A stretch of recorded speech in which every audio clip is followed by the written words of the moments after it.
Reflexão do dia, Lucas 24. Este último capítulo do Evangelho segundo Lucas naturalmente trata da ressurreição de Cristo. Mas quero me deter especificamente na narrativa apresentada com exclusividade por Lucas a respeito de dois discípulos que se dirigiam à aldeia de Emaús. A história da caminhada daqueles dois discípulos é muito significativa pela sucessão de mensagens e de lições que ela tem o poder de nos trazer. Primeiro temos em mente a imagem da tristeza, da desolação e da decepção que tomava conta do coração e da mente daqueles discípulos.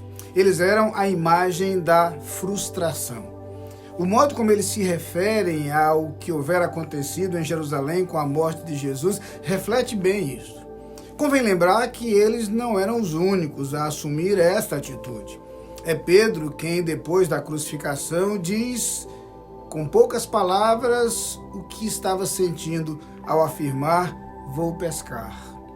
A verdade é que a decepção atingira aqueles que seguiam a Jesus com a expectativa de alguma transformação. Ver Jesus sendo crucificado representava para muitos o final de um sonho. Tanto que aqueles discípulos foram incapazes de perceber que era Jesus quem caminhava ao seu lado. Um dos detalhes mais interessantes da história é quando eles dizem: "Você não sabe as últimas notícias?" e começam a contar o que houver ocorrido em Jerusalém. E é curioso olhar a história do nosso ângulo a partir das informações que nós temos para perceber que quem não tinha as últimas notícias eram eles. Eles é que, na verdade, não sabiam, porque a última notícia não era a cruz, era o sepulcro vazio. A última notícia não era a morte, era a ressurreição. A última notícia não era a derrota, era a vitória.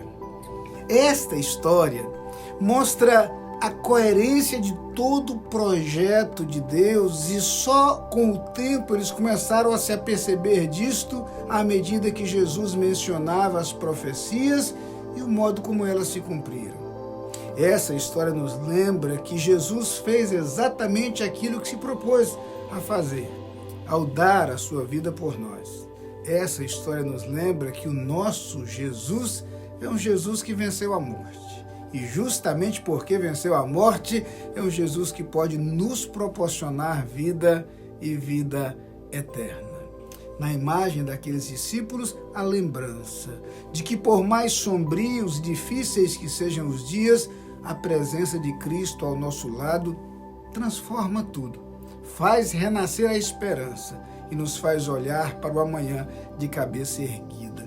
Seja esta a sua experiência, tendo Jesus permanentemente ao seu lado. Amém.